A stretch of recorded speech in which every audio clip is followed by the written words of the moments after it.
I'll be reading Clifford the Small Red Puppy by Norman Bridwell.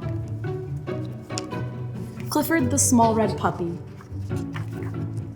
Hi, I'm Emily Elizabeth, and this is Clifford, my big red dog. Yesterday, my friend Martha said, "I got my dog from a fancy pet store. Where did you get yours?" So I told her how I got Clifford. When I was little, I lived in the city. I didn't have a dog.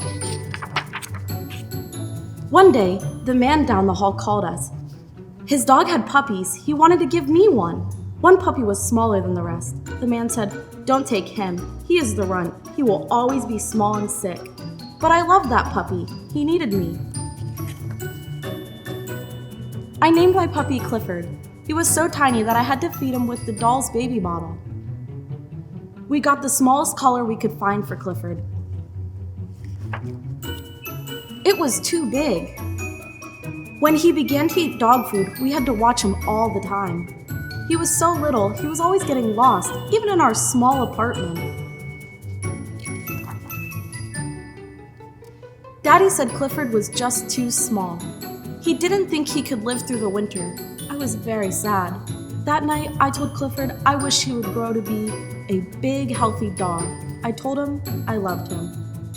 The next morning, he looked even bigger to me. He seemed to have an easier time eating his dog food, and his collar wasn't so loose. In fact, by the time Daddy got home, the collar was too small. By bedtime, Clifford's tiny basket seemed a little too small for him, so I let him sleep on my pillow again.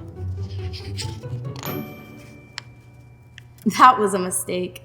Next morning, Mommy thought Clifford looked different. Daddy said, "I think he's growing." Next morning, Mommy thought Clifford looked different. Daddy said, "I think he is growing." I decided to take Clifford for a walk. At the corner, I saw a big dog coming. I knew I should pick Clifford up, so the big dog couldn't hurt him.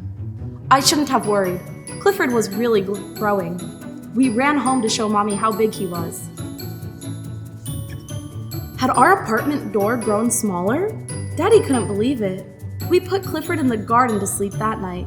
In the morning, the lady upstairs called us. It was about Clifford.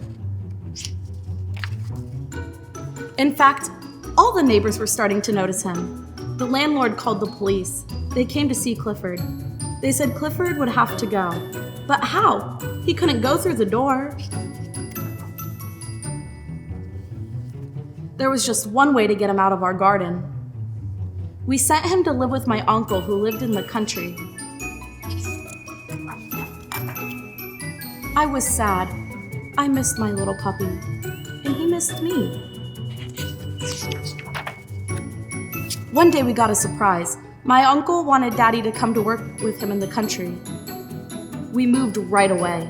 Clifford was waiting for me. I said, "Clifford, stop growing. You are just right."